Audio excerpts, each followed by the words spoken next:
Welcome to The Girlfriend God, a podcast in search of and in service to the divine feminine, bringing you an equal mix of academic research and emotional spiritual experience. If you enjoy this podcast, be sure to subscribe, follow, rate it, review it, and share it with your friends. Now, together, let's find the divine.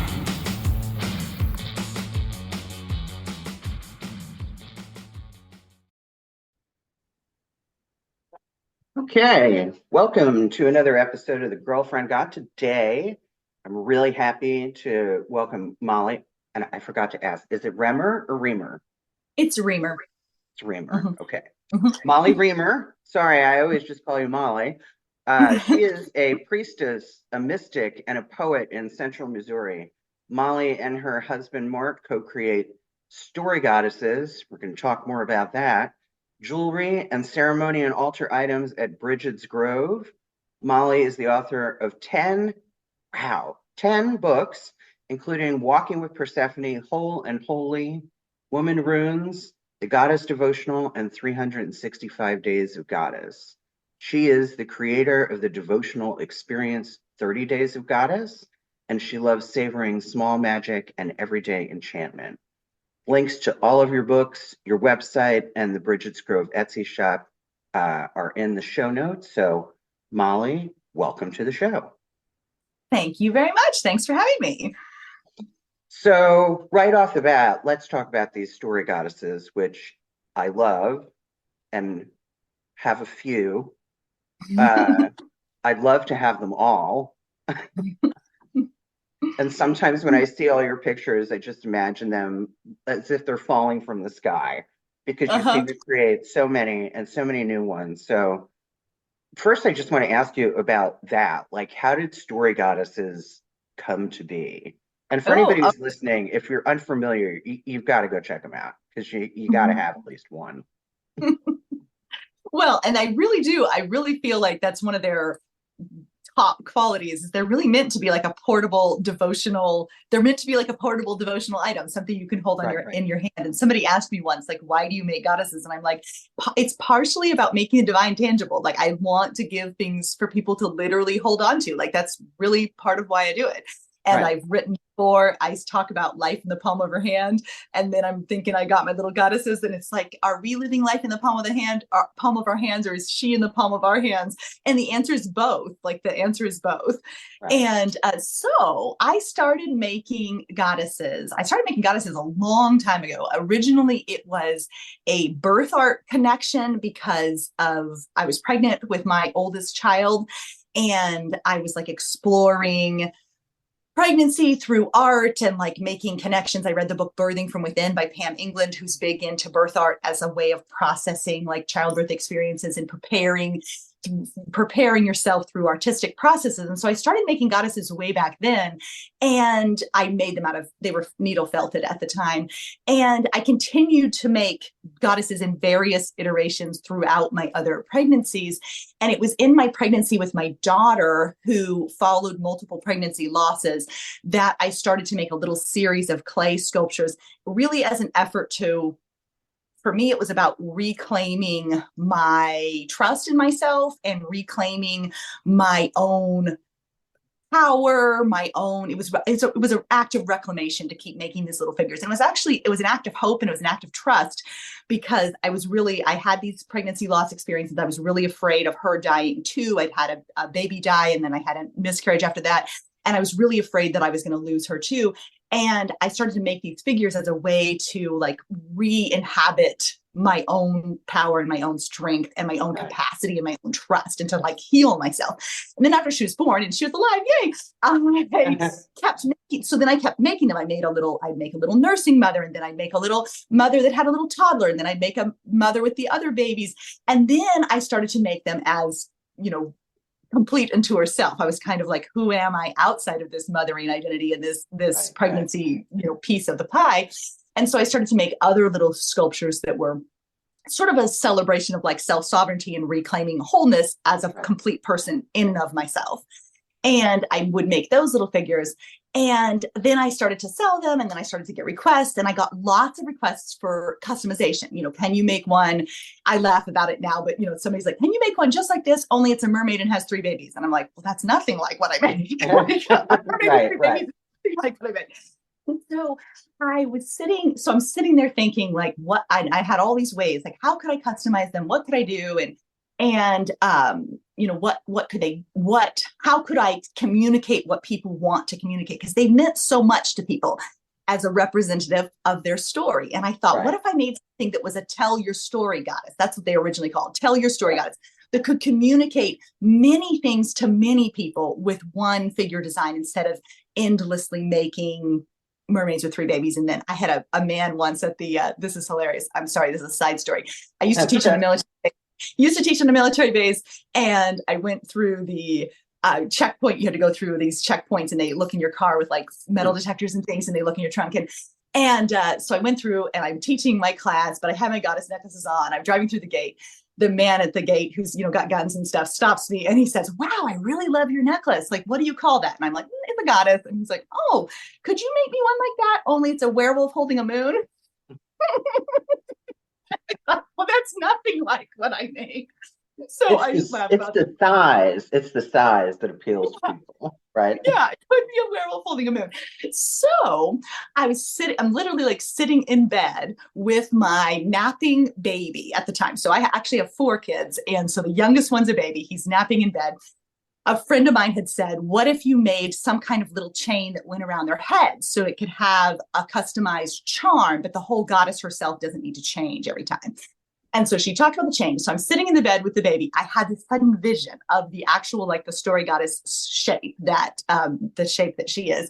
She like came to mind, and I actually like called, like, bring me my clay, And I sat there in bed by my sleeping baby, and I sculpted the original figure with space around her waist so she could have a little chain, so she could have this endless customization to help people tell their stories. Because what I realized is people want to express something, and they want to feel something, and they want to learn something. So there's all these experiences of the story. Is she telling your story, or are you listening to her story? Like there's all these different experiences.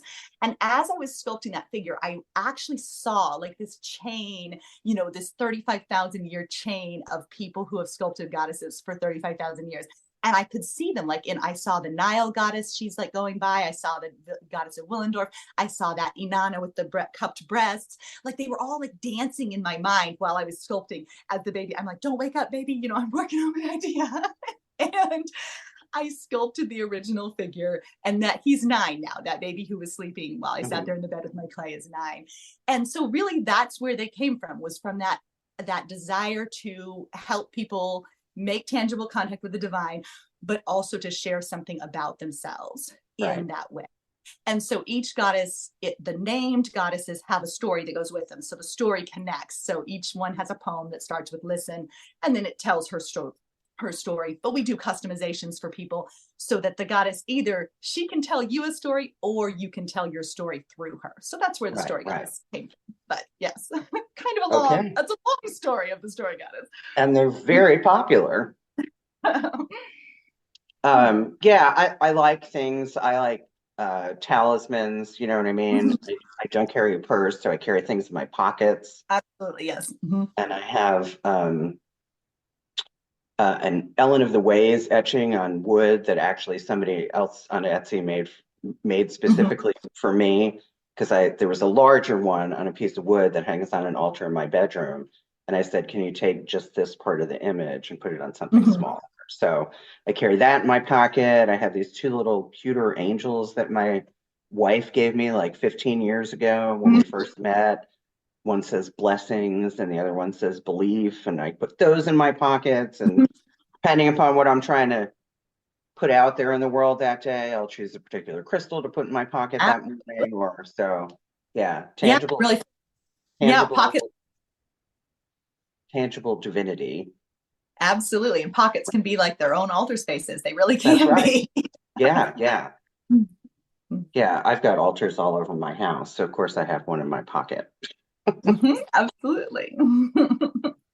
So we had talked a little bit about what we were going to talk about today. So let me start by saying, Molly, I really think that the work that you do is so crucial because one of my complaints, I guess, about women's spirituality or the women's spirituality movement, or at least what I've been exposed to, um, a lot of what are being promoted as goddess centered are really about things like sovereignty and getting out from under the patriarchy. And although I believe that those two things are connected, what I see lacking is discussion about prayer and Mhm. reverence and actual worship. I mean, I call myself a goddess worshiper. Whatever. Mhm. You know what I mean? Mhm. So I get frustrated when there's so much emphasis on self-empowerment, although of course we're at a time in history where we need women to have self-empowerment. I feel like the spirituality piece gets lost in the mix.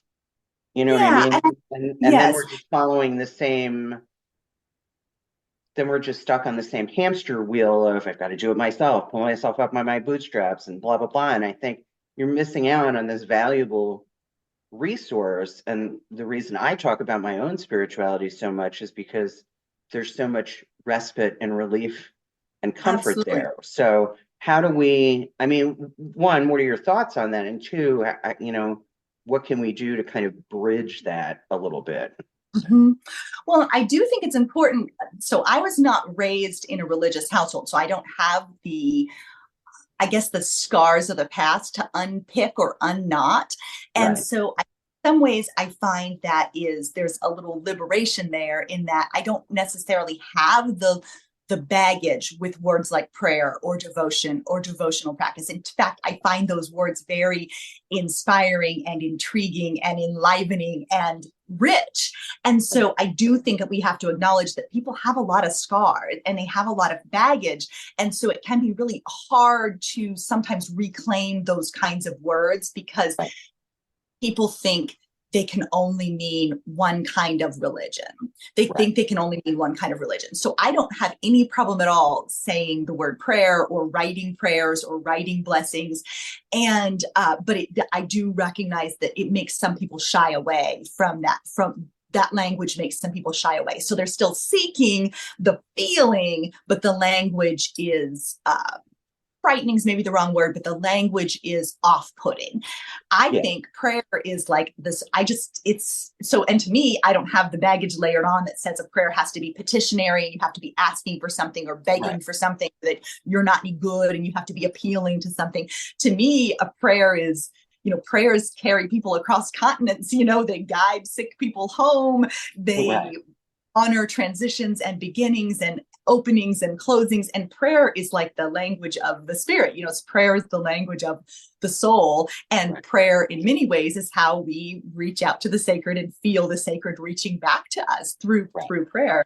But I rarely offer prayer that I would consider to be in a petitionary sense or like I'm asking for something. It's more of a statement or an affirmation of what I wish to see in the world or what I am honoring that I do see. It's an honoring of what I see. And so I feel like everything that I create is really meant to be very usable, like very practical. It's supposed to be used. And one of the reasons that I created 30 Days of Goddess, which is the daily devotional practice that mhm, I created at the very end of 2020. And then it's been going continuously since the official start was in January of 2021. So it's been going continuously since then. So right, we're up to 1,200 days or something of continuous practice.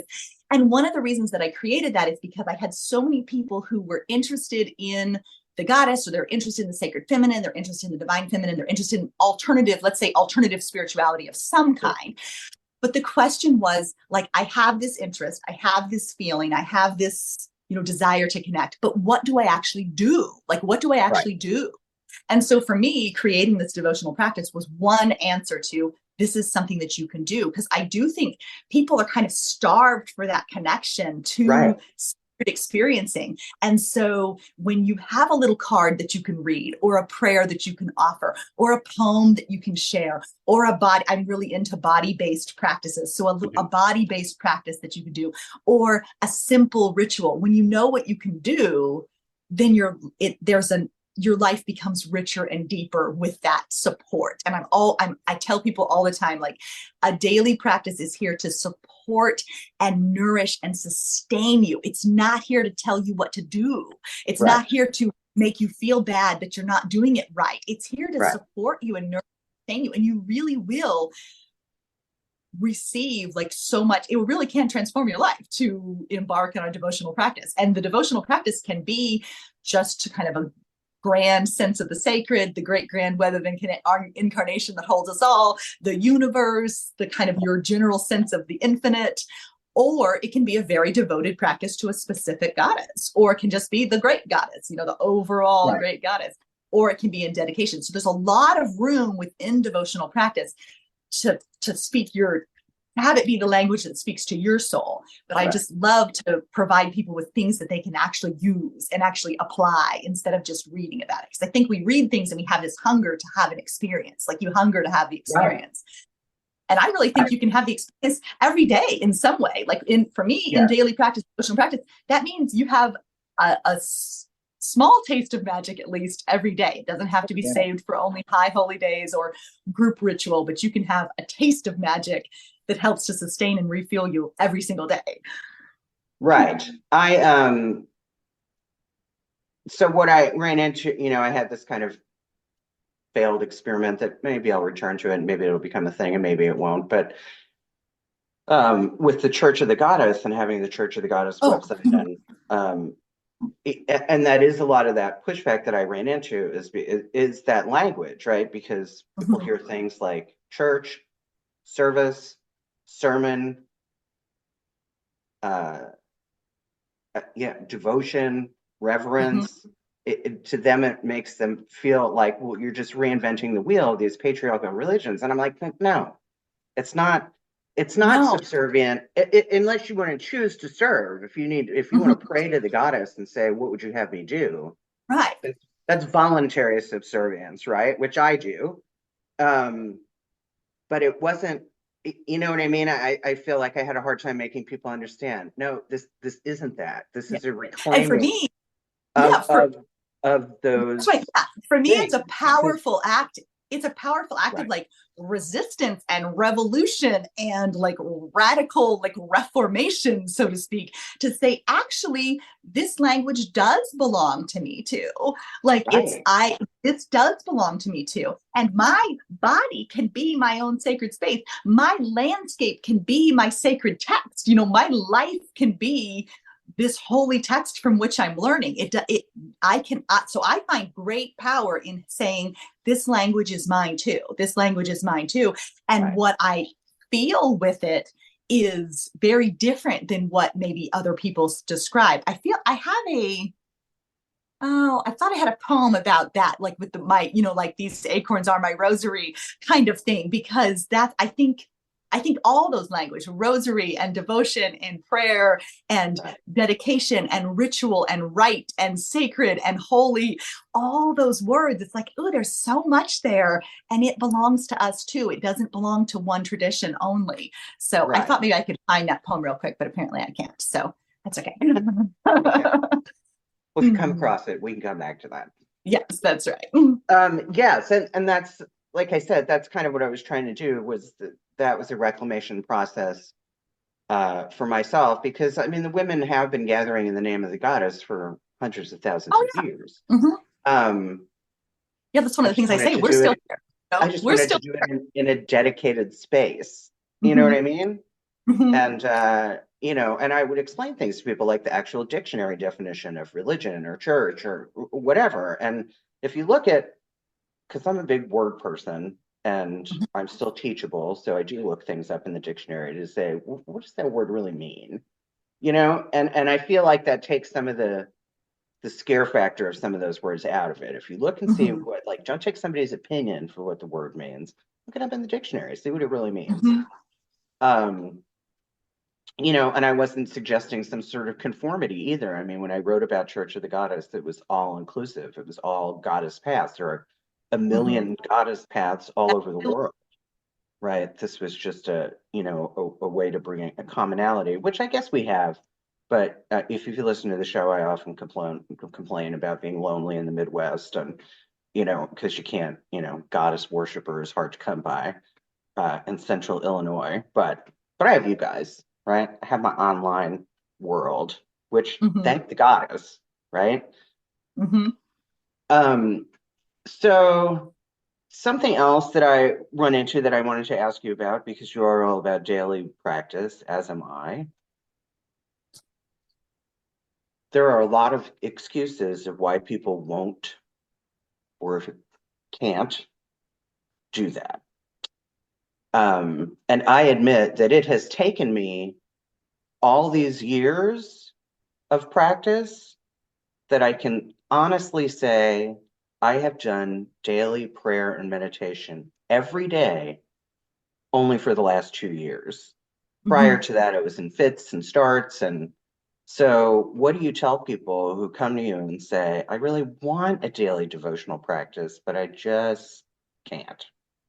Okay, so I have lots of ideas about this. And one is that it has to be something that fits your actual life, the life that you're Right, actually living right now, not the perfect life, not somebody else's life on Instagram, right. not the idealized life or the idealized self, which I do think we can meet our best selves in daily practice. But Yes. when we create a practice, it has to be a practice that fits our lives. So, what I suggest to people is commit. There's a great power in something.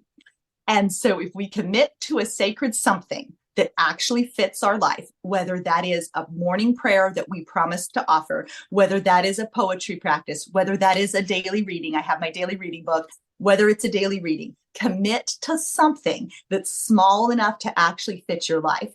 And then that's your sacred something.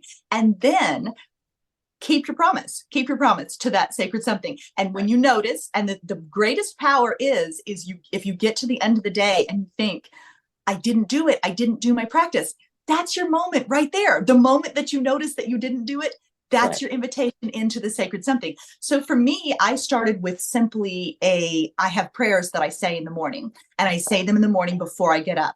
And so it's the first thing. I wake up with a prayer on my lips, and it's the same prayers. I memorize them. I have a series of prayers. And for me, and that's one of those things that's the power of prayer for me, is it's like the breath. It goes with you everywhere. You don't Right. I need a tell book. people that all the Yeah, time. I'm like, yeah, as soon as you open your eyes, before your feet even hit the floor, before you pee, before you do anything, yeah. because the Uh-huh. moment you're in motion, your brain Yes, says, oh, yes. thank goodness you're awake. We have so much to talk about. You know what I mean? And you're off and Exactly. running. So I'm like, as soon as you open your eye, just find something to, even if you don't have a dedicated prayer, find something. Just so I wake up every morning and I Mhm. say, thank you, Goddess. Just because Mhm. I woke up, I breathed all through the night without assistance. You know what I Uh, mean? And I yes. woke up to another day. And then I take a few minutes to like appreciate like the softness of my bed, or that my dog's sleeping next to me, or that I have a wife that I love is next to me. You know what I mean? And just take Mhm. just a few moments. So I tell people about their prayer life. Gratitude goes a long way. Yes, absolutely. Well, and then so then I feel like if so I describe it kind of metaphorically as having a blessing basket, a metaphorical blessing basket. And you can have a real blessing basket where you have an Right. oracle deck and a candle and a little goddess, or you can have an actual blessing basket, but a metaphorical blessing basket, which is some prayers that some breath-based practices that some body-based practices, a altar space or a window that you can look out of, a space where you can step outside. If you have this blessing basket from which to draw, you can craft a daily practice out of that metaphorical blessing basket. And so Right. on a day where you have lots of time, you can read the book, you can draw the cards, you can write in the journal, you can do the art, you can offer the prayer, you can meditate, you can do all those things in a day where you have lots of time. In a day where you don't have a lot of time, lost you for a second. Okay, sorry about that. I was getting some That's kind okay. of notice. I tried to dismiss it and then you went away, but now you're back. Okay. Um, so, and then on a day when you have a short amount of time, I'm very fond of offering what I call 3 breaths of presence, where you just put your hands on your heart and you offer 3 breaths, or you use a hand that you offer a breath from your head, a breath from your heart, a breath from your belly. And if that's what you have to offer that day, that's still your practice. I really feel like a practice, the commitment that you make can be as simple as taking a few minutes with your hand on your heart to look out the window, or to say, as you said, Goddess, thank you. I'm fond of saying, Goddess, guide me, peace, fill me, life, weave me. That's my basic like anchor prayer. I do it, the Goddess, guide me, peace, fill me, life, weave me. And I will do that. I will look out the window. You can do that while you're driving. You could do that in the hospital if you need to. Right. And it's so the practice I talk about is the smallest possible practice. And then you build from there. But if you have to come back to only that 3 breaths of presence with your hands in your heart, or if you have to come back only to Goddess, guide me, you still have a practice. You still have a practice. So the biggest issue is that people make it bigger and more complicated, and then they feel like they fail because they can't do it all. And I do a ton of things. I have an abundant blessing basket of many devotional practices, but it's that smallest, simplest one, that prayer on your lips in the morning. If you have that's commitment to the sacred something, to the very smallest, simplest practice you can offer, then in as many ways, you can never be lost from that. You can never be severed from it, because you always have those hands against your heart. There you are. There you are. You've come back home again. Right. And I'm also fond of saying, because the goddess is all most representative in the natural world, she's easy to see. You don't have to look far for her. But that's why I think that I breathed all night long, right? That's what the body is, a miracle. Absolutely. Well, I did find my little poem, which connects what you just said. And so it is this, and this is what I feel like is that reclamation of that language, but also an experience of that embodiment of, the sacred life is this life. Like that's what we're doing right now. Right. So here it is. I am an everyday mystic in the temple of the ordinary. My holy book, these roots and stones. My scripture is in branch and berry, moss and thorn. My hymn is river song and bird chorus. These trees, my chapel. This rolling earth, my guru. This sky, my guide. These acorns, my rosary. I kneel at the feet of wonder. I bow my head to beauty. My breath a prayer, my life an offering, laid out against the altar of this spinning world. Thank you. Which book is that from? That is not in a book, or that was in my notes. It was in my saved notes. So it must be in a book. I write so much that sometimes I forget what's in what book. So it might be in 365 Days of Goddess. I think it is just still saved in my notes for a future book. Okay. So what was I going to ask? Okay, so prayer, and what I feel like meditation is so crucial, but that's another thing that I find people don't find the time for. And I beg people, I'm like, just take 10 or 15 minutes, because I myself, I'm a seasoned meditator, but I still only meditate unless I'm listening to a guided meditation. I only meditate for 15 minutes, because if I can't get in the zone after 15 minutes, after that, it's a losing battle. I'm just struggling against myself. So I just give up and think, well, try again later. Or if later doesn't come, then I'll try again tomorrow. You know what I mean? So meditation. Yeah, so for me, my central practice is in bearing witness, which I would consider to be an eyes open meditation. A lot of people associate meditation with sitting with the eyes closed.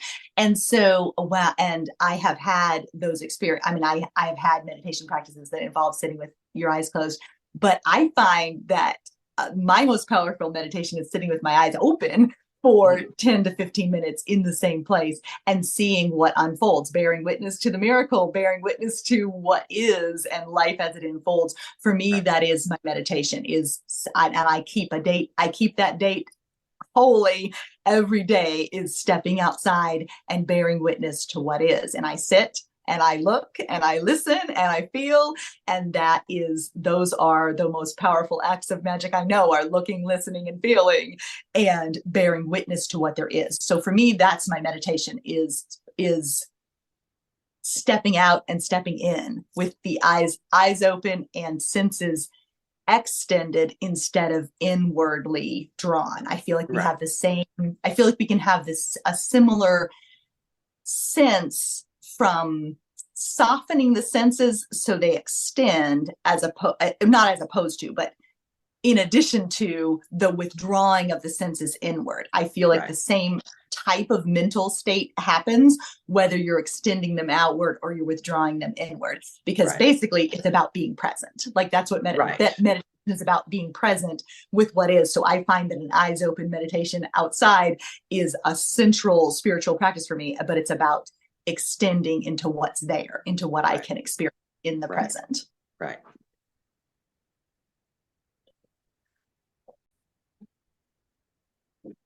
So I my own meditative practice these days, it changes every once in a while because it can become bored and repetitive. And I used to only be able to meditate with guided meditations. Now I find that distracting and can only meditate without them.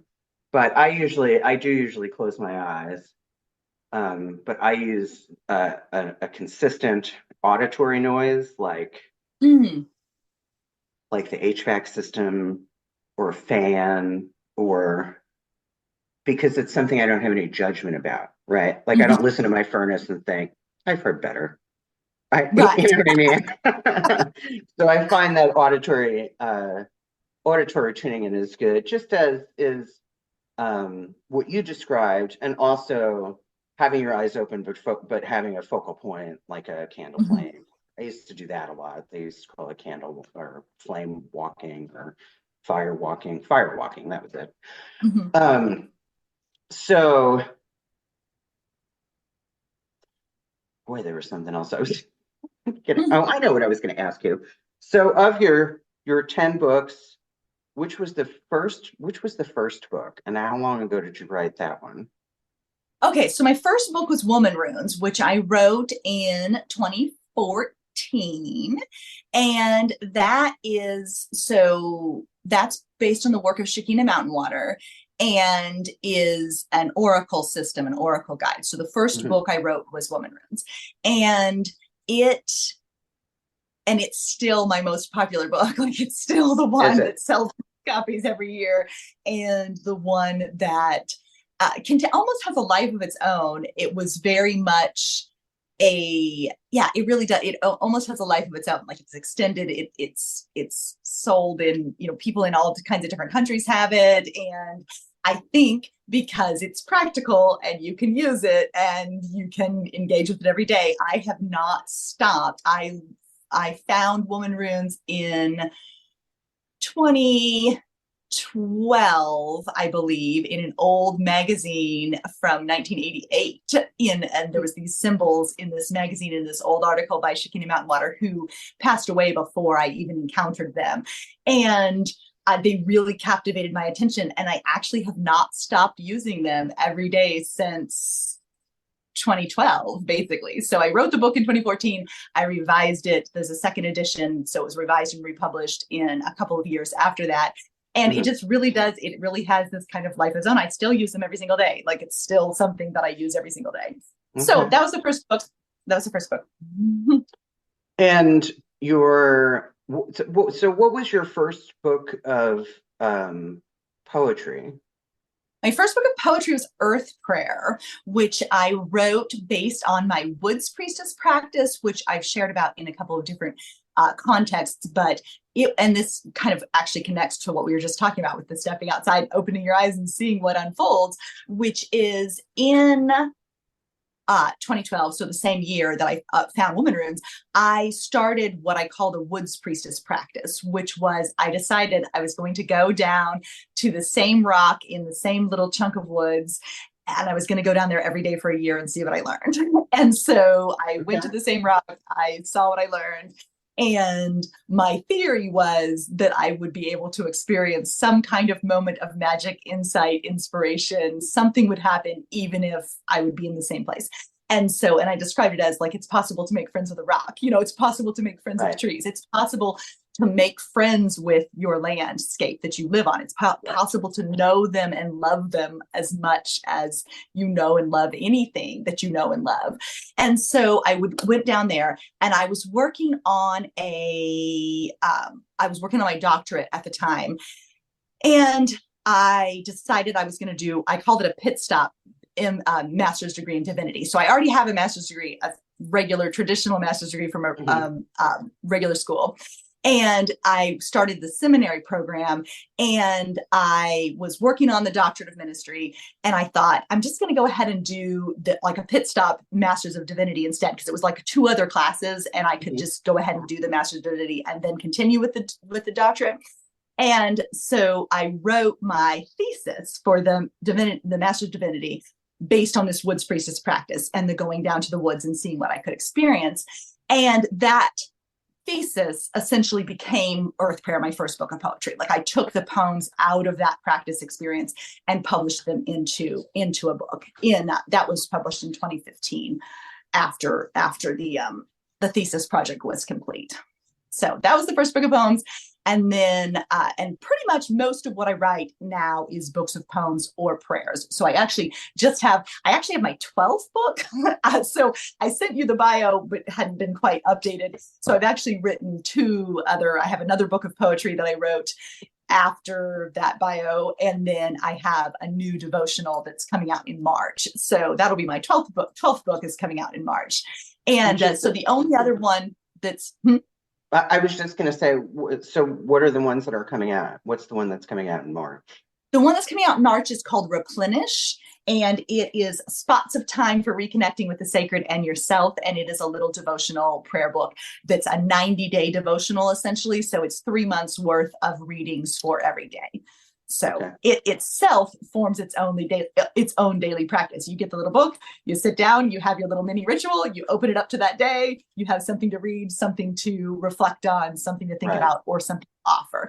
The prayers in it can either be offered as a prayer or they can be received as a blessing. So that's the one coming out in March. I have to tell you, I have toyed with the idea of coming out with a daily meditation book, but you seem to have that covered. Not that there can't be more than one of us out there in the world.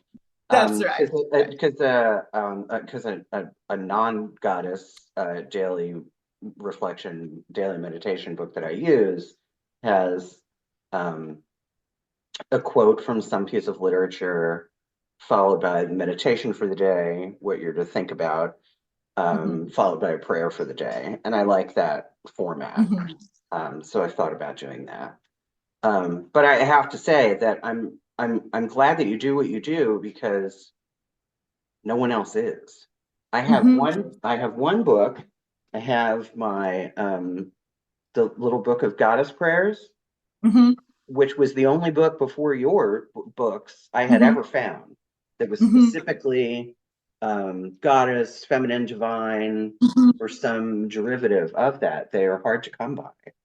And I was going to say, I wonder why that is, but I guess that goes back to this idea of prayer and what prayer is and what prayer means. But I think that women and some men are hungry for that. Yes. I've been talking to this man that contacted me through Church of the Goddess, and he said, he feels like I do here in the Midwest. He's like, I'm a man, I'm a goddess worshiper. Where are the other male goddess worshipers? How can I join a prayer circle? Or because I can't come to a women's circle. And I'm like, yeah, I get that. I don't have anything to tell them. You know what I mean? What do men do? Well, is your husband a divine feminine person? Well, I mean, we do our whole businesses run together. So he spent most of the time, I mean, he's instrumental in making a lot of what we make and a lot of what we sell. I do think, and I do find, so I have three sons also, and one girl. And I remember a moment when my second son was I don't know, he was about 5 or something like that. And he said, Mom, wouldn't it be weird if there was a goddess, but it was a boy? And I thought, Right. wow.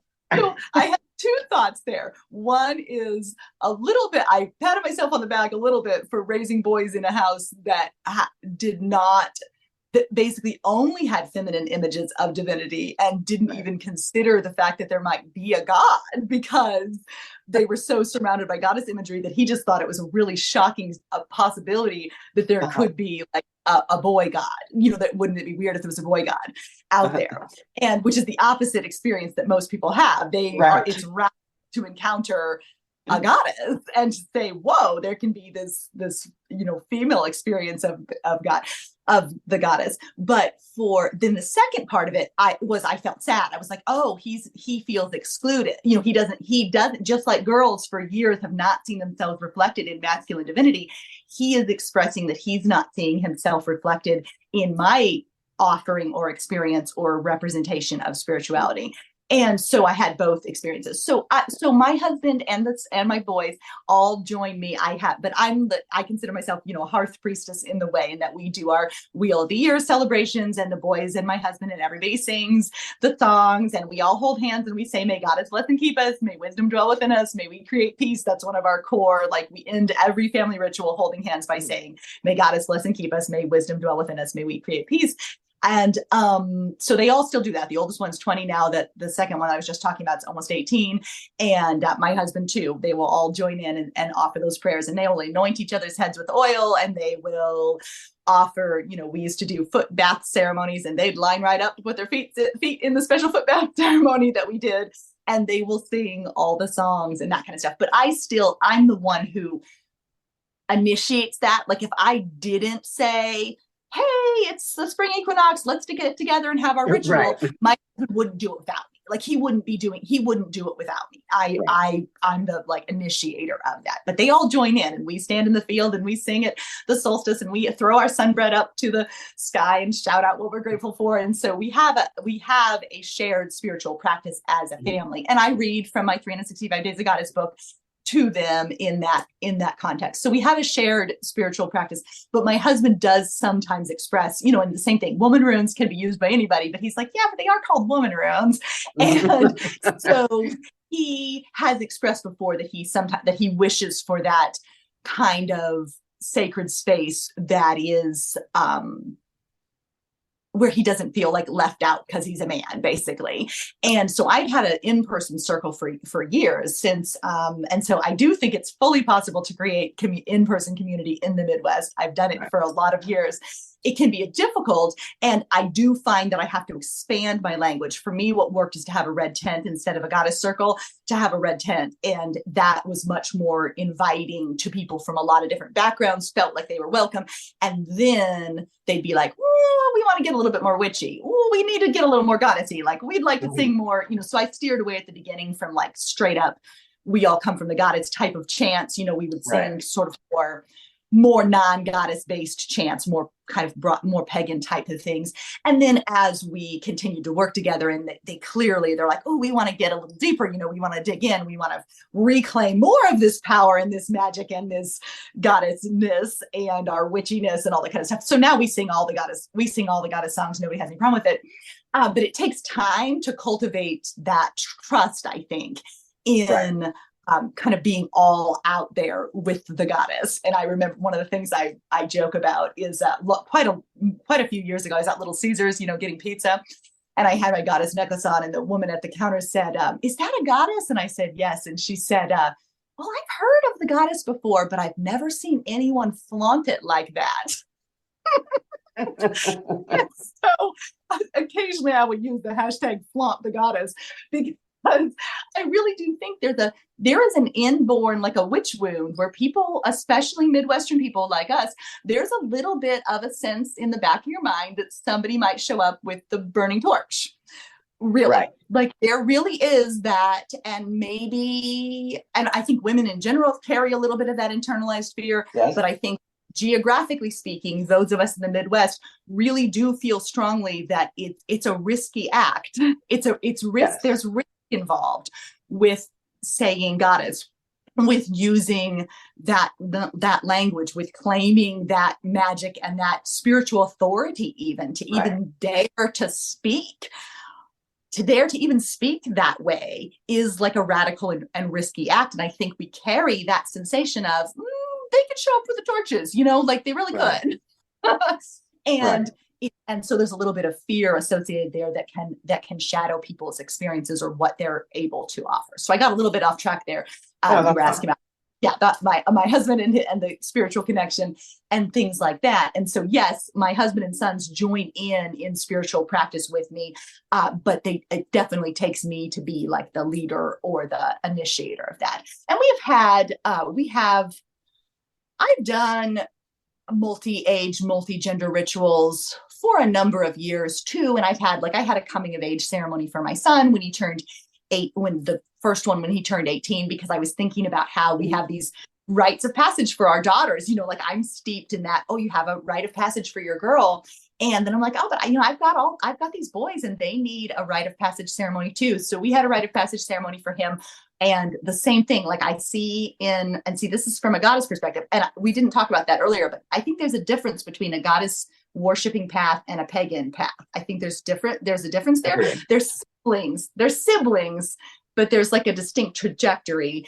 And I come from like that, the goddess feminism kind of perspective, which is really has its own lineage. It has its own roots. It has its own history compared to paganism, which has a different, and Wicca, which have their own path. So they're kind of like walking along together, but there's some divergence there, and they have different roots and different source material and different philosophies, really, almost. Right. And so in a lot of the pagan literature, rites of passage for boys and men, to me, as a mother, they involve this every book I have is like, then the men come and they kidnap the boy and like take him away from the mother, and they take him out in the woods, and then he has to like basically learn to be a man alone.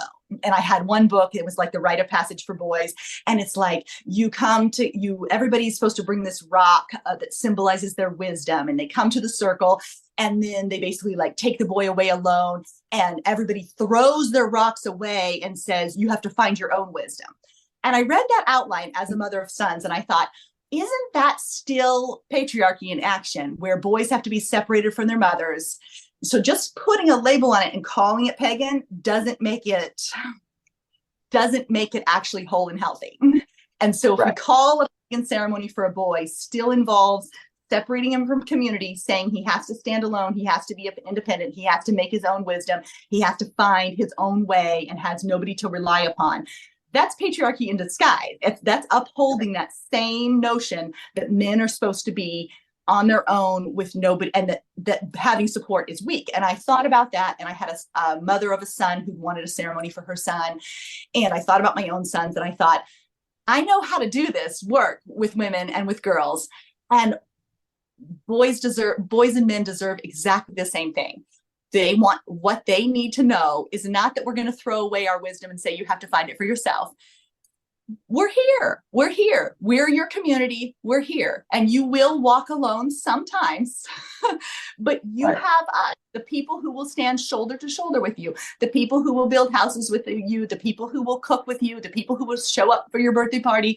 Like, that's us. We're here for you. And just like I would say to a girl on the cusp of womanhood, the core of a ceremony for a girl on the cusp of womanhood is you're here and you belong to this wider circle, and we've got you, like we're here for you. That's exactly what boys need too. We're here for you. We got you. You're part of this larger circle. So I had that ceremony for my friend's son when he turned 18. I had a ceremony for my son when he turned 18, and when the next one turns 18, he's going to have a ceremony too. And you just invite the people to come, and we can stand in the circle with him just like we can stand in a circle with a girl, and we can say, we believe in you, we trust you, you're powerful, you're strong, you're magic, you can find your own way.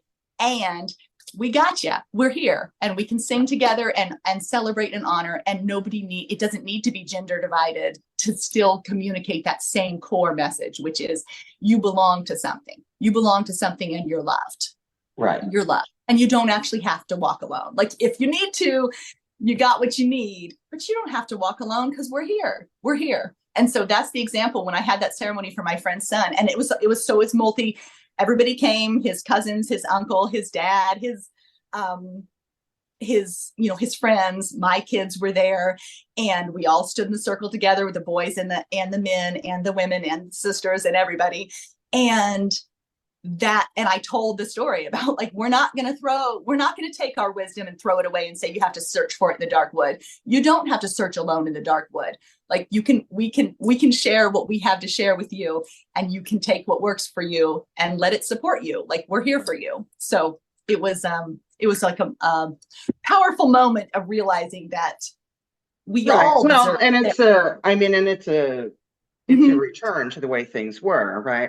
I think I've said this in every episode so far of this season, which is that we have to start explaining to people that matriarchy is not the opposite of the patriarchy. Absolutely. Patriarchy is an egalitarian society. Yeah. And boy, sometimes I just get I think, boy, we really fucked ourselves as a species with this whole gender thing. And gender, because gender is largely a societal myth, right? Yes, absolutely. And a lot of people don't understand the difference between biological sex and gender. Those aren't the same thing. Right. We made it the same thing, right?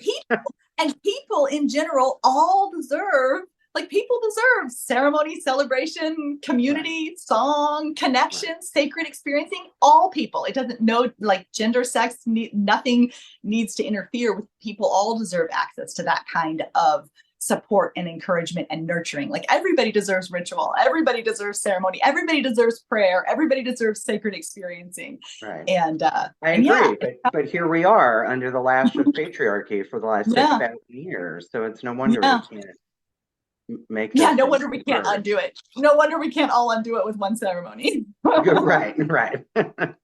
And I do know other women who have male children say that they've raised their sons with the goddess, and I think I had that conversation with Flora Ware a few seasons ago, and it's a lot. There's so much undoing, and I don't know that it's going to be undone in my lifetime. But you never know, right? I mean, miracles happen. Yeah. By 2030, the world could be completely unrecognizable to how it is now. Right. Because periods of great change are always preceded by periods of great chaos. And the chaos is what we're in now. Which I think is why the goddess is so prevalent now.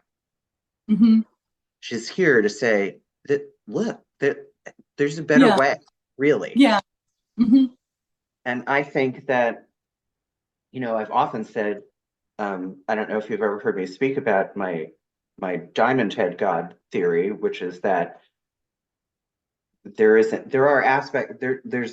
the goddess, right? There's like the OG goddess, creatrix of all, the universe, us, other worlds, other whatever, everything. Right. From her came everything. But then we have these individual goddesses, which I consider patron deities, but they are really all, I call her the diamond head god, one, because I like to use the words god and goddess interchangeably, as a way to combat that this means female and this means male. Because intellectually we know that the goddess is neither male or female anyway, right? It's a non-physical entity. But all of these patron deities, the goddesses that we all know, or goddesses that we pray to, are really just all aspects of the one goddess, which is why I call her the diamond head god. Do you agree with that? What I've come to see, so I have a tendency to actually diverge from that a little bit. And I would have said So a number of years ago, I would have, yeah, said it, one name for kind of many facets or many things.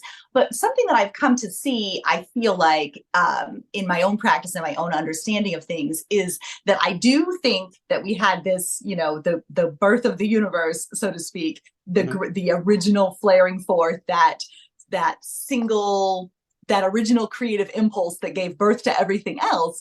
Right. I feel like divinity itself. So I feel like there's the stuff of matter and there's the stuff of divinity, and we each have, a soul who was scooped out of that pool of divinity, and we each have a Right. body that was scooped out of that pool of matter, so to speak. Right. And what I really actually think is that just like matter has coalesced into many different forms, I feel like divinity has coalesced into many different forms as well, and that those are distinct entities or experiences that are not necessarily just all the same, like not just necessarily like a reflection of the same thing, because they can be very different. And just like I'm not the same as you, but we're both people. We're both people and we're both humans who are alive at the same time. But we're actually distinct expressions, and we're individual coalescings of matter and spirit that are individual. I feel like divinity is the same, that it's coalesced or evolved, if you will. If humanity has evolved from single celled organisms into people, and matter, star stuff, has evolved into mouses and mice and books. Right. And divinity too has evolved into many different expressions and experiences. And I think that explains why we can have such widely different experiences, because we actually are relating to different forces. Right. And I think in a way we're kind of saying the same thing, because when I say the diamond head, I just mean they're all different reflections of a singular source. That's why I call myself a monotheist, because yes, I have worked with and had relationships with and mystical experiences with multiple different goddesses, but I think there's a singular source. So, and that's why I stopped calling myself a pagan, because pagan almost by definition means you're polytheistic. And I tried that, and it just didn't work for me. You know what I mean? So I finally just had to kind of give that up and be like, you know what? I keep saying these words and taking these actions and talking to these people, and it's just not what I believe. Yeah. You know what I mean? And kind of own that for myself. Yeah, it's interesting. It's interesting to see if we really can, as a species, or or maybe this is the last iteration of us, right? I always say that, right? For all we know, we're like version, we're like human 8,667.2. You know what I mean? And maybe she's just ready to like wipe us off the board and start over again. You know what I mean? Maybe that's just the way it is. We don't know. But I hope that I see some great change in my lifetime and yours. Yes, me too. Because I do see this evidence that the goddess is alive and well in That's what I see too. ways, and it really has its place in this feminist revival that we're having, this kind of fourth wave feminism that we're in now. I think, I don't know, I guess we're still figuring it out, right? Yeah.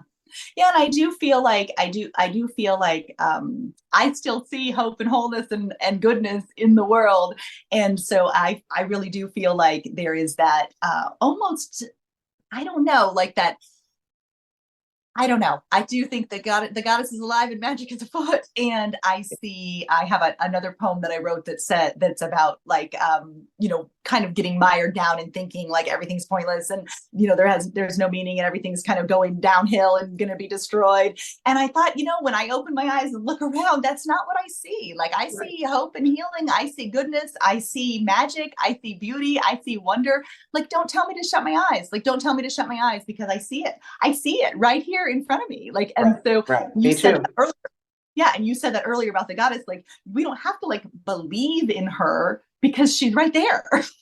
Like, we have to believe in her because she's right there. We can feel her. We can see her. We can experience her right now. There's nothing, we don't have to try. We don't have to try to like force it, because she's right there right now.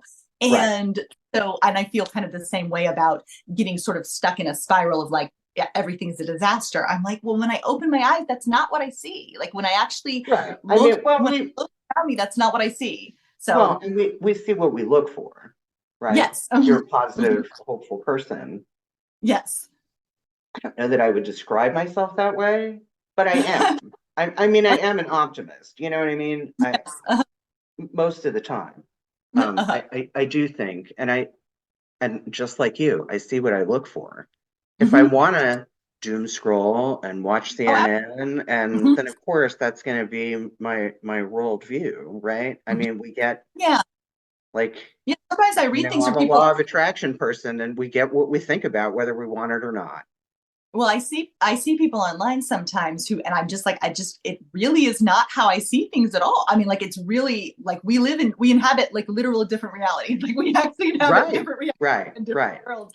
And I wish they could see like the joy and the good and the hope and the healing, because there's a right, lot of it. There's a lot of it. And that does not mean, I'm very clear that following a goddess centered path and being a goddess worshiper does not mean turning your eyes away from suffering. It does not mean no, denying that terrible things happen. Not at all. But what it does is helps give you a resource base and a strength and a fuel and like a dare I say faith to keep going right, in with all of the unthinkable things that happen. There's terrible right, things that happen in this world, and it's not at yeah, all about turning our eyes away from that. It's about continuing to be like if we can be, and I say that to my husband about the stuff that we make and what we do at Brigid's Grove, is that like it doesn't feel like enough, like when people are suffering and people are dying and bad things are happening, it doesn't like feel like enough, but it is what we can do. And if what we right, can do is offer something good, if we can offer something that gives people something to hold on to, if I can write a poem that makes people feel uh heard, that makes them feel supported, that makes them feel nourished, if I can do that, then that I'm putting something good out. And if I withhold my offerings out of shame because they're too small or they're not good enough or they're not going to save the world, if I withhold those offerings because they're not big enough to fix everything, then all that does is takes away one more piece of good. Right. right, So if I withhold it, there's just all that does is make one more piece of good go away. And right, that doesn't help right, anybody or solve anything to take right. away good. Right. What can I do? I always talk about the collective Mm-hmm. consciousness. And in any given moment, I'm either doing my part to help raise that consciousness or Yes. I'm doing Mm-hmm. my part to help drag it down. What is Yeah. my choice to Mm-hmm. be? And like you, it isn't as if I don't acknowledge that there are terrible things in the world, but I Mm-hmm. choose not to focus on them, Yes. especially if there isn't something I can do about them. Right. So when people want to tell me about the woes of the world, I'm like, do you have I'm a very solution oriented person. Mm-hmm. Do you have a solution that I can help with? Is there a cause I can donate money to? Is there a volunteering position? Or are you just coming to me to tell me how fucking awful the world is? Because if you are, Right. please go away. Yeah. Mm-hmm. You know what I mean? And I know, I mean, and it's all about programming. I mean, I feel like we're in this great undoing, right? Mm-hmm. Unlearning, deprogramming, reclaiming language to mean different things. You know what I mean? It's Mm-hmm. so many of the power structures that are in place right now have just been hidden in plain sight for so long. Like this is our normal. But I Mm-hmm. feel like every day more and more people are like, you know what? This is not fucking normal. Mm-hmm. This is not normal. Mm-hmm. So, all right. Well, we're coming up on about an hour. So, is there anything that we didn't talk about that you want to make sure you talk about? Did have a quote that I pulled out to share, which I think relates a lot to Okay. what we've been talking about, kind of around, like we've been kind of coming around this same type of theme. And so I pulled out this quote I was thinking about this morning when I was thinking about this conversation, and I tracked it back down again. And I think it does. It speaks to that the creating change and the offering things and creating our own ceremonies and reclaiming language and everything. So it's a quote from Donna Hinnes, who wrote the book The Queen of Myself. It's a classic like 90s Mm-hmm. midlife women kind of transition guide, but I just love this quote from her. I have always said that I practice my religion exactly the way my ancestors did 50,000 years ago. I've always said I practice my religion exactly the way my ancestors did 50,000 years ago. I make it up as I go along.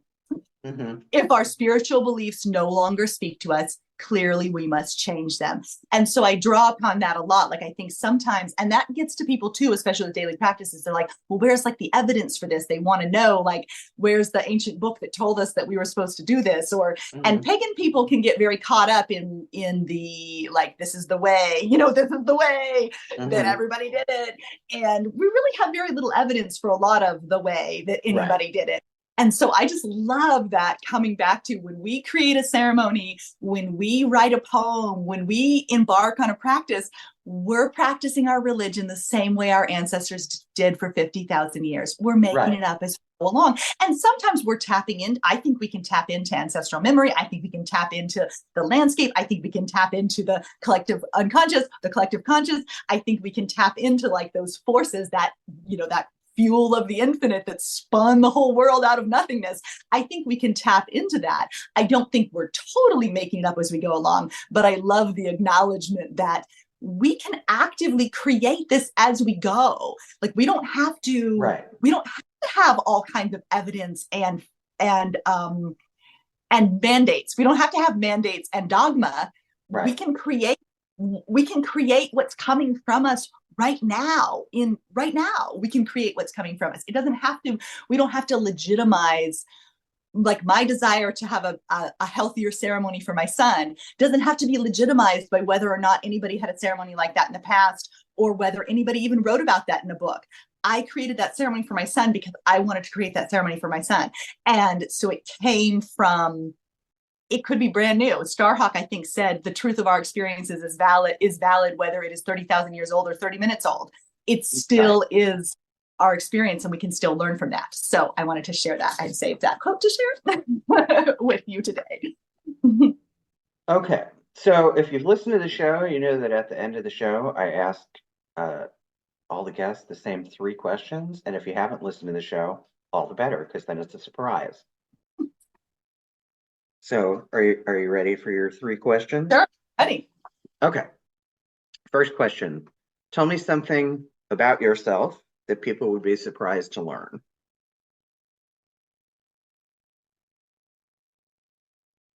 Something that people would be surprised to learn. Okay, so the first thing that came to mind is I grew up in an off-the-grid house with no running water, no electricity, a windmill to pump the water, and solar panels to run things. I grew up reading by candlelight and having an outhouse instead of a bathroom. And and until my family was completely off grid until 2000. And then when Y2K didn't happen, they went ahead and got electrical power. So that is how I grew up. I used to do my brother and sister's wash my brother and sister's diapers in a Remer washer that you had to pump by hand and then feed them through because we didn't have any running water. And I washed my hair in a bucket. And You're right. I think a wood burning hot water heater. My dad had to go make a fire before any of us could take a shower. Okay. You're right. I think most people would be surprised to learn that about anybody. But particularly you, because you do seem worldly and I don't know. You seem like you come from some other sort of humble beginning, but not quite that. You know what I mean? Not an insult. Yeah, I think, yeah, anybody. Have you told people that before? And they're like, wow, I never would have thought that. Yeah, it's not something, it's just used to be something I talk about more. But yeah, that it hasn't come up in quite a few years. So I think that when most people watch this, they will not have heard that about me before. Okay, good. Okay. Second question, current favorite TV series, or if you don't watch TV, the best movie or your current favorite movie. Most people have a TV series. Okay, so we struggle to find a TV series we actually like. We try and reject many things. So currently we are watching Royal Pains, which we just started. So jury is still out on whether we're going to continue watching it or not. But so far we are enjoying it. But we're only on about episode 3. So Is that Royal the one Pains. with Eddie? Is that the one with Eddie Izzard? I don't know. I don't Okay. think so. It's about a doctor in the Hamptons.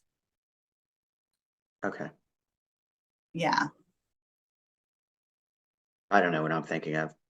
Doesn't Yeah. matter. Okay. Yeah. So I And wouldn't exactly favorite. It's just what I'm watching right now, and we're kind of Okay. still feeling out. Still feeling it out. Okay. And finally, if your life were a movie, humble beginnings included, what would be the theme song on the soundtrack to the movie? Oh wow. Theme song on the soundtrack for the movie. I'm gonna have to go. This is not gonna sound quite right. I'm gonna have to go with "I Walk with the Goddess" by Kellyanna. Okay. That's gonna be playing as I ran across the field in my prairie dress. Okay. No, that's good. And actually, 4 seasons in, no one has picked that song yet. So good for you. No. I'm working on, so I do have a public playlist from the first 2 seasons of everyone's answer to that question. And as you can imagine, it is quite an eclectic list. That's just a little fun thing. Like I said, it's on Spotify and iTunes. I have to find somebody to update the iTunes ones for me because I'm a Android user. So I can only update the Spotify one, but that's something I'm going to work on when this season is wrapped up, to update it with everybody's answers from season 3 and season 4. Okay, so I will be in touch. But Molly, thank you again for making the time to meet with me today. This is shaping up to be a really good season. I look forward to buying more Story Goddesses and more of your books. But until we meet again, I just want to say, as I do at the end of every episode, I wish you the peace and the love of the goddess. Thank you so much. It was a pleasure to be here. Okay. Talk soon. Thank you. Thanks for watching or listening to The Girlfriend God. Don't forget to like, rate, review, subscribe, follow, and comment. Episodes drop every Saturday morning at 8 a.m. and you can follow The Girlfriend God on social media on Instagram, TikTok, and Facebook.